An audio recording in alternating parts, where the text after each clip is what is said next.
ఈ కలర్ కూడా మనకి చాలా బాగుందండి, లావెండర్ షేడ్. సో మనం సింగిల్ కూర వేసుకున్నా సరే ఈ విధంగా ఉంది, మంచి లావెండర్ షేడ్ అయితే వచ్చేసింది. సో చెక్ చేసి 2 కలర్స్లో ఏ కలర్ అయినా ఆర్డర్ చేసుకోండి. నీడ్ ఉంటే డెఫినెట్గా ఆర్డర్ చేసుకోండి. మంచి పార్టీ వేర్ లుక్ అయితే వచ్చేస్తుంది.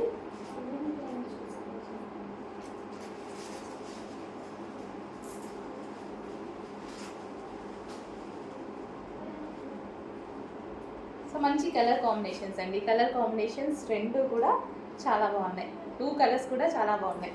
రెండింటికి సేమ్ కలర్ బ్లౌజ్ అనేది వచ్చేసింది. 2 కలర్స్ కూడా చాలా బాగున్నాయి.